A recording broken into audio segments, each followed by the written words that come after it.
আল্লাহ রাব্বুল আলামিন তার প্রিয় হাবিব মুহাম্মদ রাসূলুল্লাহ সাল্লাল্লাহু আলাইহি ওয়াসাল্লামকে আদেশ করতেছেন, হে নবী, দুনিয়ার মানুষদেরকে আপনি বলে দেন তারা যেন নিজেরা জাহান্নামের আগুন থেকে আগে বাঁচে এবং অন্য মানুষদেরকে বাঁচানোর জন্য যেন চেষ্টা করে।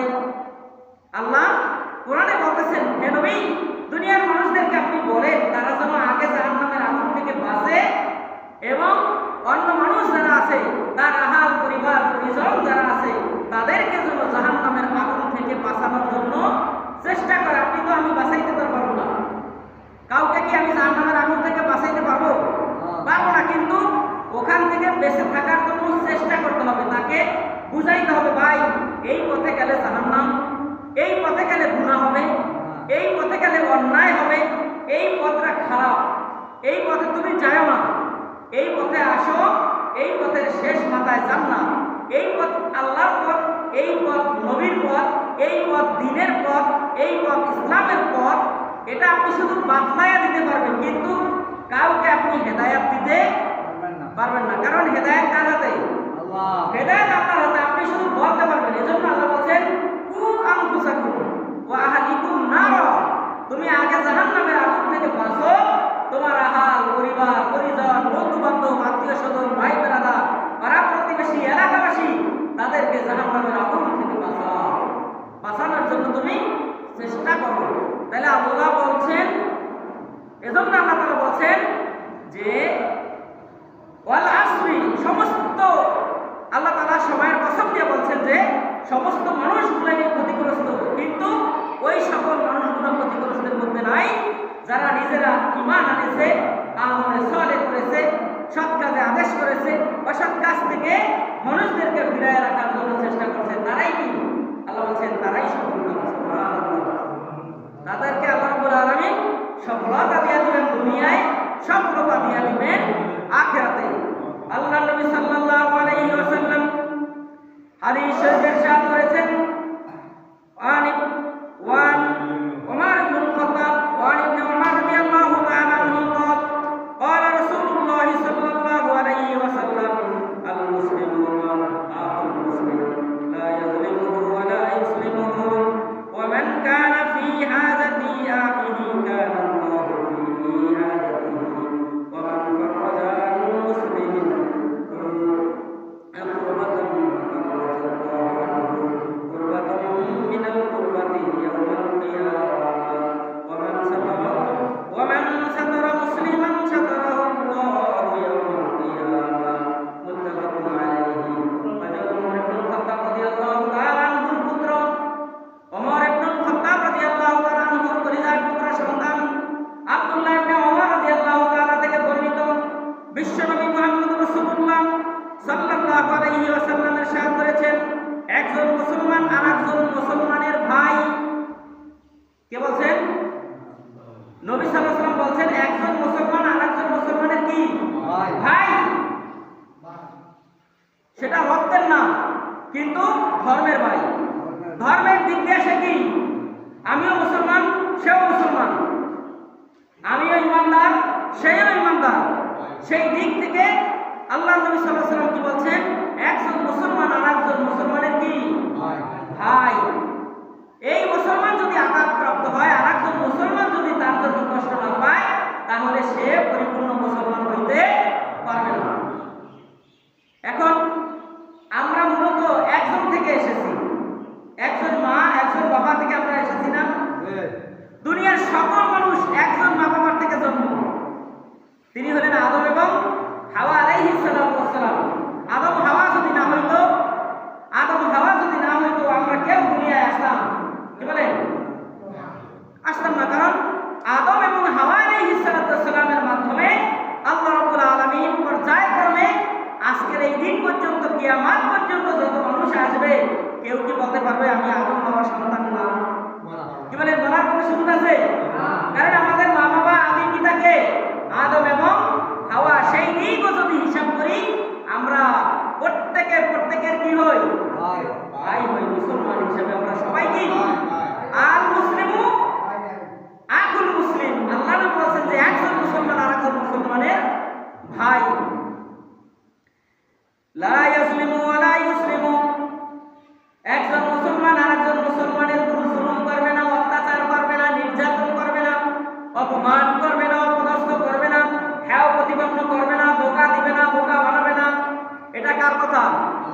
আল্লাহর কথা। আল্লাহ নবী সাল্লাল্লাহু আলাইহি ওয়াসাল্লাম বলতেছেন যে আল্লাহর কথাটাই আল্লাহ নবী বলতেছেন, কারণ আল্লাহ নবীজি বলেন যে আমি যা বলি সব কার কথা? আল্লাহর কথা। নবীজি যা বলেন কার কথা? আল্লাহর কথা। আল্লাহ নবী বলেন যে আমার জীবনে আমি একটা কথাও বলি নাই আমার নিজের থেকে, আমার আল্লাহ আমাকে যা বলতে বলছেন আমি তাই কেবল মানুষের কাছে প্রচার করেছি। সুবহানাল্লাহ। সব কথা কার? নবীর সকল কথাই কার কথা? আল্লাহর কথা। এজন্য আল্লাহ নবী সাল্লাল্লাহু আলাইহি ওয়াসাল্লাম বললেন ওয়ামান কানা ফি হাজাতিহি আখিহি কানা আল্লাহু ফি হাজাতিহি। কোন মুসলমান তার ভাইয়ের উপর অত্যাচার করবে না। বন্ধ রাখেন, বাড়ি কাজ করেন না, সালাত দেন, কিছু না সালাত।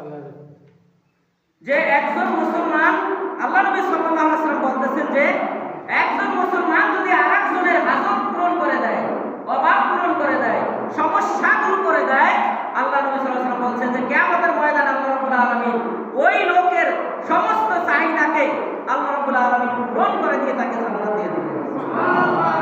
আপনি যদি দুনিয়াতে একজন মুসলমানের কোনো অপরাধকে গোপন রাখেন, আল্লাহ বলেন যে কিয়ামতের ময়দানে আমি আল্লাহ আমার ওই বান্দার গোপন রাখা বান্দার গুনাহগুলোকে গোপন রেখে আমি আল্লাহ তাকে জান্নাত দিয়ে দেব।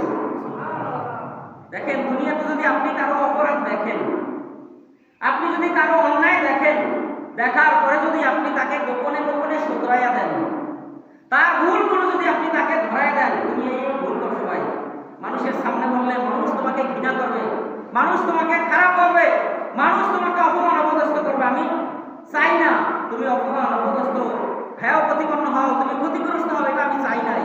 আমি তোমার ভুলটা তোমাকে ধরাই দিলাম, তুমি ভালো হয়ে যাবে।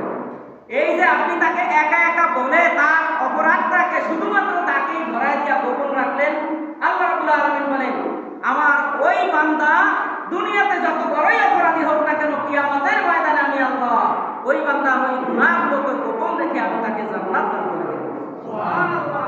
আল্লাহ নবী বলতেছেন মান হাযাতাল্লাহু ওয়া মান হাযা, যদি কেউ আপনার অভাব, আপনার কোনো সমস্যা, আপনার কোনো যে কোনো ধরনের কোনো কিছু যদি আপনি কারো অভাবকে পূরণ করে দেন, আল্লাহ রাব্বুল আলামিন কিয়ামতের ময়দানে আপনার অভাব কি? কিয়ামতের ময়দানে আমাদের কি অভাব থাকবে? একমাত্র জান্নাতে যাওয়াটা। কি বলেন? আল্লাহর জান্নাতে যাওয়াটাই তো শুধু আমাদের অভাবের মধ্যে থাকবে, চাহিদার মধ্যে থাকবে, আকাঙ্ক্ষার মধ্যে থাকবে। কি বলেন? ঠিক না? ওই জায়গায় আল্লাহর জান্নাতে যাওয়া ছাড়া আর কোনো চাহিদা কারো থাকবে না, কোনো চাহিদা থাকবে না। আল্লাহ বলেন আমি আল্লাহ রাব্বুল আলামিন তোমাদেরকে সেই দিন তোমার এই দুনিয়ার আকাঙ্ক্ষা চাহিদাগুলো যে জান্নাত তুমি আকাঙ্ক্ষা করেছিলা ওটাকে আমি তোমাকে দিয়া এরপরে আমি আল্লাহ তোমাকে জান্নাত দান করে দেব। সুবহানাল্লাহ। আল্লাহ নবী সাল্লাল্লাহু আলাইহি ওয়াসাল্লাম বলেন ওমান ফাররাজান মুসলিমান কুরবাতান ফাররাজাল্লাহু আনহু কুরবাতান মিন কুরবাতিন ইয়াউমাল কিয়ামাতি ওয়া মান সাতারা মুসলিমা সাতারাল্লাহু ইয়াউমাল কিয়ামাহ। যেই ব্যক্তি তার মায়ের একটি বিপদ দূর করে দিবেন, এই দুনিয়াতে কোনো ব্যক্তি যদি কোনো ব্যক্তির একটা বিপদ দূর করে দেয়, আল্লাহ বলেন কিয়ামতের ময়দানে আমি তার तमाम জীবনের সকল বিপদগুলো দূর করে দিয়া তাকে আমি আল্লাহ জান্নাত দিয়ে দেব। সুবহানাল্লাহ। আপনি দুনিয়াতে একটা অভাব দূর করলেন, এক ভাইয়ের দূর অবস্থা দেখে তার দূর অবস্থা আপনি দূর করে দিলেন, একটা ভাই বিপদে পড়ছে তার বিপদ থেকে তাকে উদ্ধার করে দিলেন, একটা ভাই মুসিবতে পড়ছে মুসিবত থেকে উদ্ধার করে দিলেন। আল্লাহ বলেন যে কিয়ামতের ময়দানে আমি আমার ওই বান্দার সকল মুসিবত দূর করে আমি তাকে জান্নাতে পৌঁছায় দেব। সুবহানাল্লাহ।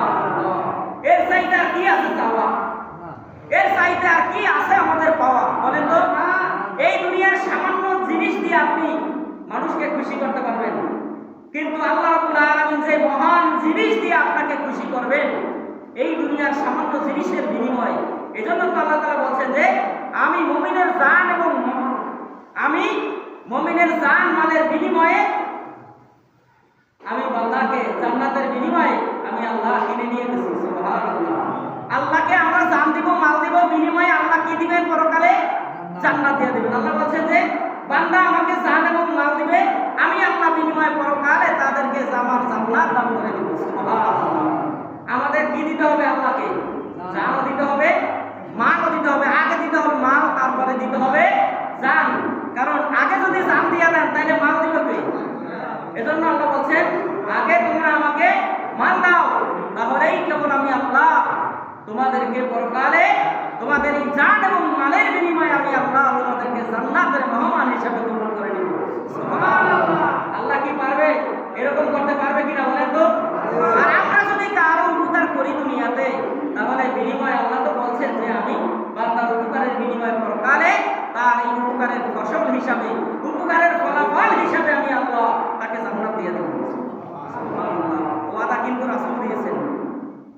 উম্মতের এই ওয়াদাটা রাসূলুল্লাহ সাল্লাল্লাহু আলাইহি ওয়াসাল্লাম দিয়েছেন যে আমার উম্মত, একজন উম্মত যদি আরেকজন উম্মতের এই সমস্যা দূর করে দেয়, এই অভাব দূর করে দেয়, এই হাজতটা পূরণ করে দেয়, বিনিময়ে আল্লাহ রাব্বুল আলামিন পরকালে তাকে জান্নাত দিয়ে দেবেন। সুবহানাল্লাহ। তাহলে আমরা কি পারবো না? একজন বিপদে পড়লে আমরা তো এখন চলে যাই, আমরা তো তার দিকে তাকাই না। একজন বিপদে পড়ে আরে কেমনে আরো সাইডে ধরা যায়, এই চিন্তায় আমরা সবসময় ব্যতিব্যস্ত থাকি। কি বলেন, থাকি না? একজন বিপদে পড়ছে, এই জন্য বিপদ থেকে উদ্ধার হইতে না পারে, এজন্য আমরা সাথ দিই। উচিত হলো তাকে সেখান থেকে উদ্ধার করা। যদি উদ্ধারই করতে পারেন, আল্লাহ রাব্বুল আলামিন বলেন যে আমার বান্দার সকল বিপদ আপদ যারা দুনিয়ায় উদ্ধার করবে, আমি আল্লাহ তাদেরকে পরকালে বিপদ থেকে উদ্ধার করে আমি তাদেরকে জান্নাত দান করে দেব। সুবহানাল্লাহ। আল্লাহ নবী সাল্লাল্লাহু আলাইহি ওয়াসাল্লাম অন্য হাদিস শরীফে বর্ণনা করতেছেন, ওয়ান আব্দুল্লাহ ইবনে আমর রাদিয়াল্লাহু তাআলা আনহু قال قال رسول الله صلى الله عليه وسلم المسلم من سلم المسلم من لسانه ويده والمهاجر من حذر ما نهى الله عنه رواه البخاري। আল্লাহ নবী সাল্লাল্লাহু আলাইহি ওয়াসাল্লাম বলতেছেন, হযরত আব্দুল্লাহ ইবনে আমর রাদিয়াল্লাহু তাআলা আনহু থেকে কোন মুসলমান অতক্ষণ পর্যন্ত পরিপূর্ণ মুসলমান হইতে পারবে না যতক্ষণ পর্যন্ত অপর মুসলমান তার এই জবান এবং এই হাত, জবান এবং হাত কয়টা জিনিস? দুইটা। জবান মানে মুখ, মুখ থেকে এবং হাত থেকে আরেকজন মুসলমান নিরাপত্তা লাভ না করবে ততক্ষণ পর্যন্ত কোনো মানুষ পরিপূর্ণ মুসলমান হইতে পারবে না। কথাটা কিন্তু শুনতে একেবারে সহজ। আমার মুখ দিয়া, আমার মুখের এবং আমার হাতের দ্বারা যদি আরেকজন মুসলমান যদি নিরাপদ না থাকে, আমার মুখ থেকে আমার হাত থেকে যদি আরেকজন মুসলমান নিরাপদ না থাকে, তাহলে আমি পরিপূর্ণ মুসলমান হইতে পারলাম না। এখন আমার মুখ, এটা দিয়ে আমরা কি করি? যা ইচ্ছা তাই করি, জানিয়াও কই, না জানিয়াও কই, বুঝিয়াও কই, না বুঝিয়াও কই। কি বলেন? গায়ের জোরেও কই, ক্ষমতার জোরেও কই। আমাদের মুখের জোরের তো আর কোনো শেষ নেই। চামড়ার মুখ তো যখন যা মন চায় তখন তাই আমরা বলে দিতে পারি। অথচ আল্লাহ নবী সতর্ক করলেন, কি বলে? তুমি ততক্ষণ পর্যন্ত মুসলমান হইতে পারবে না, তাও পরিপূর্ণ মুসলমানের কথা বলা হয়েছে যে তুমি ততক্ষণ পর্যন্ত পরিপূর্ণ মুসলমান হইতে পারবে না যতক্ষণ পর্যন্ত তোমার জবান থেকে আরেকজন মুসলমান নিরাপদ না থাকে, তোমার হাত থেকে আরেকজন মুসলমান নিরাপদ না থাকে, ততক্ষণ পর্যন্ত তুমি মুসলমানই হইতে পারবে না। চিন্তা করছেন? এখন আমাদের হাত থেকে কি আমাদের মুসলমান ভাইরা নিরাপদ? একটু কথা বলেন। আমার জবান থেকে কি আমার কোনো মুসলমান ভাই নিরাপদ? কি বলেন, নিরাপদ আছে? আমরা তো যা মনে তাই বলে দিই, যা মুখে আসে তাই তো বলে দিই এই জবান দিয়া। এটা কি আশেপাশে কথা বলার জন্য কি আল্লাহ তাআলা বানাইছেন মুখটা? কথা বলেন, আল্লাহ তাআলা কি মুখটাকে আশেপাশে কথার জন্য বানাইছেন? এই মুখটাকে যদি আশেপাশে কথার জন্য যদি বানাইতেন, তাহলে মায়ের গর্ভে যেই দিন আল্লাহ রাব্বুল আলামিন বলেন মিম্মাইন দাফিক, বাবার পৃষ্ঠদেশ থেকে টপকানো এক ফোঁটা পানি মায়ের রেহেমের মধ্যে যখন পড়েছিল, ওই পানির ফোঁটাটাকে যখন ফেরেশতাদেরকে দিয়ে আল্লাহ রাব্বুল আলামিন মায়ের গর্ভে 40 দিন পর্যন্ত যখন লালন পালন করলেন, ওই পানির ফোঁটাটা আল্লাহ তাআলা একটা রক্তপিণ্ড বানাইলেন। ওই রক্তপিণ্ডটাকে আবার 40 দিন পর্যন্ত আল্লাহ নাড়াচাড়া করলেন ফেরেশতাদেরকে দিয়ে মায়ের পেটের মধ্যে। ওই রক্তের ফোঁটাটা 40 দিন লালন পালনের পরে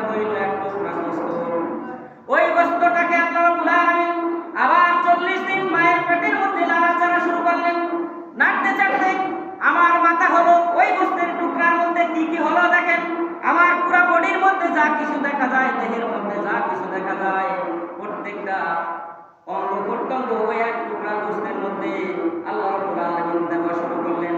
আমার নাক দিলেন, আমার চোখ দিলেন, আমার মুখ দিলেন, আমার জিহ্বা দিলেন, আমার হাত দিলেন, আমার মাথা দিলেন, আমার পাও দিলেন, পেট দিলেন। টোটাল দেহটা আল্লাহ রাব্বুল আলামিন মায়ের পেটের মধ্যে ছোট্ট একটা টুকরা গোশতের মধ্যে আকৃতি দিয়ে দিলেন। এরপরে আল্লাহ রাব্বুল আলামিন দেখলেন আস্তে আস্তে যখন ওই টুকরাটা বড় হইতে লাগলো, বড় হইতে হইতে 3 মাস যখন হয়ে গেল, এরপরে মায়ের গর্ভের মধ্যে আমার ওই গোশতের টুকরাটা খাবারের প্রয়োজন হয়। আল্লাহ যখন দেহের মধ্যে রূহ দিয়ে দেয় 3 মাস পরে, 3 মাস পর থেকেই মায়ের গর্ভের মধ্যে সন্তান আছে না না আছে এটা অনুভূত হওয়া যায়। 3 মাস আগ থেকে কিন্তু মা বুঝতে পারে না সন্তান আছে না নাই। যখন এই সন্তানটার বয়স মায়ের পেটের মধ্যে 3 মাস হয়ে যায়, এরপরে ওই দেহটা আস্তে আস্তে বাড়তে থাকে, মায়ের পেটের অবস্থাটা একটু বাড়তে থাকে, আর তার খাবারের প্রয়োজন হয়। আল্লাহ রাব্বুল আলামিন বলেন, আমি যে মায়ের গর্ভে তোমাকে মুখ দিলাম রে বান্দা, ওই মুখটা দিয়া তোমার মায়ের মাসিকটা আমি বন্ধ করে রক্তটা তোমার দেহের মধ্যে ঢুকানোর জন্য আমি আল্লাহ রাব্বুল আলামিন তোমার পবিত্র মুখকে আমি ব্যবহার করি নাই। আমি তোমার নাভির লগে মায়ের রক্ত বের হওয়া নাভির সঙ্গে তোমার নাভিটা জোড়া দিয়া দিলাম। এরপরে মায়ের রক্তগুলো তোমার দেহের মধ্যে নিয়ে বান্দা তোমাকে তিলে তিলে 3 মাস 6 মাস 9 মাস 10 মাসে আমি পরিপূর্ণ একটা তিপুল বানাইয়া দুনিয়ার জমিনকে দেখাইয়া দিলাম। আল্লাহ তাআলা তো সেই দিনই নাপাক আমার মুখ দিয়ে খাওয়াইতে পারতো মায়ের গর্ভের মধ্যে, দুনিয়ার কেউ দেখতো? কোন ডাক্তার কবিরাজের বাবার ক্ষমতা ছিল যে আমারে আল্লাহ নাভি দিয়ে খাওয়াইছে না মুখ দিয়ে খাওয়াইছে? এটা দেখার ক্ষমতা কারো আছে? কারো ছিল না। আল্লাহ রাব্বুল আলামিন চিন্তা করলেন, আমি আমার পবিত্র বান্দাদেরকে দুনিয়ায় পাঠাইব, আমি আমার বান্দাদেরকে দুনিয়ায় পাঠাইব, যেই বান্দারা দুনিয়ায় যায় এই পবিত্র মুখ দিয়ে আমি আল্লাহ রাব্বুল আলামিনের জিকির করে বলবে সুবহানাল্লাহ আলহামদুলিল্লাহ লা ইলাহা ইল্লাল্লাহ। এই পবিত্র নামে যখন জিকির করবে, এই নাপাক মুখটা দিয়া রক্ত খাওয়ায়া যদি আমি বড় করতাম, তাহলে এই নাপাক রক্তর মুখটা দিয়া আমার পবিত্র নামের জিকির করলে আমার নামের অসঙ্গতি হয়ে যাইত, আমার নামটা আমার জিকিরটা অপমানিত হয়ে যাইত। আমি আল্লাহ তা করি নাই।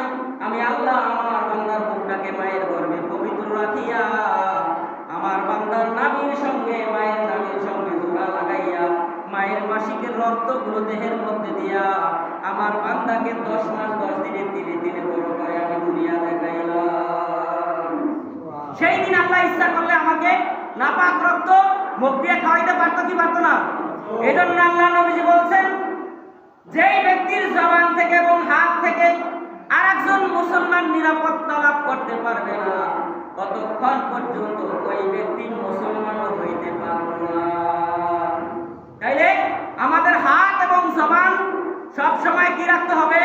পবিত্র রাখতে হবে। যদি পবিত্র না থাকে তাহলে আমরা পরিপূর্ণ মুসলমান হইতে পারবো না।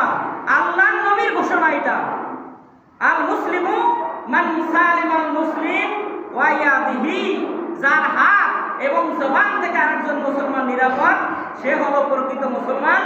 আর যে নিরাপত্তা দিতে পারলো না, সে প্রকৃত মুসলমান হইতেও পারলো না। অন্য হাদিসে আল্লাহ নবী সাল্লাল্লাহু আলাইহি ওয়াসাল্লাম বলেন, ওয়া আনাস রাদিয়াল্লাহু তাআলা আনহু قال قال رسول الله صلى الله عليه وسلم الذي نفسي بيده لا يؤمن عبدا حتى يؤمن يحب لأخيه ما يحب لنفسه। আল্লাহ নবী বলেন, হযরত আনাস ইবনে মালিক রাদিয়াল্লাহু তাআলা থেকে বর্ণিত, তিনি বলেন, বিশ্বনবী মুহাম্মদ রাসূলুল্লাহ সাল্লাল্লাহু আলাইহি ওয়াসাল্লাম ইরশাদ করেছেন, আল্লাহর কসম দিয়ে আল্লাহ নবী বলেন, ততক্ষণ পর্যন্ত তুমি পরিপূর্ণ মুমিন হতে পারবে না, ততক্ষণ পর্যন্ত তুমি পরিপূর্ণ মুমিন হতে পারবে না যতক্ষণ পর্যন্ত তুমি তোমার নিজের জন্য যা পছন্দ করো, অপর মুসলমানের জন্য তুমি ততক্ষণ পর্যন্ত যা পছন্দ করবে না, ততক্ষণ পর্যন্ত তুমি মুমিন হতে পারবে না। মনে হয় বুঝি নাই কথাটা। আমি যদি মুমিন হই তাহলে আমাকে কি করতে হবে? আমি আমার জন্য যা পছন্দ করলাম, আমার ভাইয়ের জন্য তাই পছন্দ করতে হবে। আপনি ঈদের সময় 1000 টাকা দিয়ে পাঞ্জাবি কিনলেন, আপনার ভাইয়ের জন্য 500 টাকায় কিনলেন, আপনি কি এখানে 2 নম্বরই করেন নাই? কথা বোঝেন নাই? আল্লাহ নবী বলছেন আপনি যদি পরিপূর্ণ মুমিন দাবি করেন তাহলে আপনি যদি 500 টাকায় পাঞ্জাবি কিনেন আপনার ভাইয়ের জন্য 500 টাকায় পাঞ্জাবি কিনতে হবে। যদি কিনেন সমপরিমাণ তবেই আপনি মুমিন, আর যদি না কিনেন তাহলে আপনি মুমিন না। সেরেফ কথা, কথা কার? নবী মুহাম্মদ রাসূলুল্লাহর কথা। কোনো ভুল আছে? কোনো সন্দেহ আছে? নবীজির জীবনে 63 বছর জিন্দেগিতে একটা মিথ্যা কথা আছে? আমি ততক্ষণ পর্যন্ত মুমিন হতে পারবো না যতক্ষণ পর্যন্ত আমি আমার নিজের জন্য যা পছন্দ করি অপরের জন্য তা পছন্দ না করি। আমি আমার জন্য যা পছন্দ করবো অপরের জন্য তাই পছন্দ করতে হবে। আমাদের চোখ তো দুইটা, কি বলেন? দুইটা না? আমরা কিন্তু 2 রকম দেখি, কি বলেন? আমাদের চোখ দুইটা, একরকম দেখার কথা কিন্তু দেখি কয় রকম? বড়টারে দেখি একরকম, ছোটটারে দেখি আর একরকম। চোখ তো একই না, দেখার সময় কোনো পার্থক্য হয়? দেখতে তো একই রকম দেখা যায়, কি বলেন? দেখা যায় না? তাইলে পার্থক্যটা কোথায়? মনের। পার্থক্যটা কিসের? এই দিলের। এই দিলের মধ্যে বিচার কিন্তু দিলের হইলে হবে। এটার মধ্যে যা আছে এটার বিচার হবে। আপনি যে 2 নম্বরই করলেন এই 2 নম্বরের বিচারটাই কিয়ামতের ময়দানে আল্লাহ রাব্বুল আলামিনের দরবারে আপনাকে কাঠগড়ায় দাঁড়াতে হবে। এজন্য আল্লাহ নবী বলছেন যে তুমি ততক্ষণ পর্যন্ত পরিপূর্ণ মুমিন হতে পারবে না যতক্ষণ পর্যন্ত তুমি তোমার নিজের জন্য যা পছন্দ করো অপরের জন্য তা পছন্দ না করবে। এজন্য সাবধান, আমরা যা করব সবার জন্য সমান। কারণ আল্লাহ রাব্বুল আলামিনের দুনিয়াতে আল্লাহর কাছে কোনো মানুষের কোনো পার্থক্য আছে? কালা ধলার পার্থক্য আছে? উঁচা নিচার পার্থক্য আছে? ধনী গরিবের কোনো পার্থক্য আপনার দরবারে আছে? আল্লাহর দরবারে যদি পার্থক্য না থাকে, আপনি আমি পার্থক্য করলে আল্লাহ রাব্বুল আলামিনের হুকুমের সঙ্গে আমাদের কি জালিয়াতি করা হয় কিনা? কি বলেন? 2 নম্বরই করা হয় কিনা? এজন্য সাবধান থাকতে হবে। আল্লাহ নবী সাল্লাল্লাহু আলাইহি ওয়াসাল্লাম অন্য হাদিস শরীফে ইরশাদ করেছেন একজন মুসলমানের উপরে আরেকজন মুসলমানের 6টা অধিকার, 6টা হক, 6টা কর্তব্য আল্লাহ রাব্বুল আলামিন নবী সাল্লাল্লাহু আলাইহি ওয়াসাল্লাম দিয়েছেন। যখন একজন মুসলমান অসুস্থ হবে তখন তার সেবা করতে হবে। যখন একজন মুসলমান মারা যাবে তার জানাজায় তার দাফন কাফনে আপনাকে শরীক হতে হবে। যখন কোনো মুসলমানের সঙ্গে আপনার দেখা হবে তখন সালাম দিতে হবে। যখন কোনো মুসলমানের সঙ্গে দেখা হবে মুসাফা করতে হবে। যখন কোনো মুসলমান আপনাকে দাওয়াত দিবে তার দাওয়াতে আপনাকে সাড়া দিতে হবে।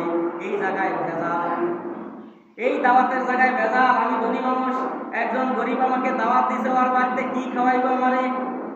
ওর চাইতে ভালো খাবার তো আমার ঘরে সব সময় থাকে। অহংকার এরকম আমাদের অন্তরের মধ্যে আছে না নাই? আওয়াজ দেন, আছে না নাই? আমি ধনী, ও গরিব মানুষ হয়, আমার দাওয়াত দিয়ে কি খাইবো? আমি সকালে যা নাস্তা খাই এও তো দাওয়াত দিয়ে আমার খাওয়াইতে পারবে না। তাহলে ওর বাড়িতে যাইয়া কি লাভ? আপনি কি অহংকার করলেন না? অহংকার করলেন না? অথচ আল্লাহ নবী বলছেন যে তুমি যদি মুসলমান দাবি করো এই 6টা অধিকার, 6টা হক যদি তুমি পালন দুনিয়াতে না করো তুমি মুসলমানের খাতায় নাই। আল্লাহ নবী বলেন যে সে আমার উম্মতের কাতারের ভিতরেই পড়ে না। তাইলে সামান্য একটা বিষয় যদি আমরা আল্লাহ নবীজির কাতার থেকে যদি খারিজ হয়ে যায়, আল্লাহ নবীর উম্মতের খাতার থেকে যদি খারিজ হয়ে যায়, বলেন আমার আর আপনার এই দুনিয়া আর আখিরাত কোনো কাজে আসবে? কোনো কাজে আসবে? কোনো কাজে আসবে না। এজন্যই আল্লাহ রাব্বুল আলামিন বলেন ইন্নাল ইনসানা লাফি খুস, সকল মানুষ ক্ষতিগ্রস্ত, সকল মানুষ ক্ষতির মধ্যে আছে। তারা ব্যতীত কারা? তারা যারা ঈমান এনেছে, আমলে সালেহ করেছে, সৎ কাজে আদেশ করছে, অসৎ কাজ থেকে নিজেরাও বিরত রয়েছে, অন্যকেও বিরত রাখার জন্য চেষ্টা করেছে। নিজে জাহান্নামের আগুন থেকে বাঁচছে, অন্য মানুষকেও জাহান্নামের আগুন থেকে বাঁচানোর জন্য চেষ্টা করছে। তারা ক্ষতিগ্রস্তের মধ্যে নাই, তারা হলো আমার ঈমানদার বান্দা। আর আমার ঈমানদারদের জন্য পরকালে আমি আল্লাহ জান্নাত ওয়াজিব করে রেখে দিয়েছি।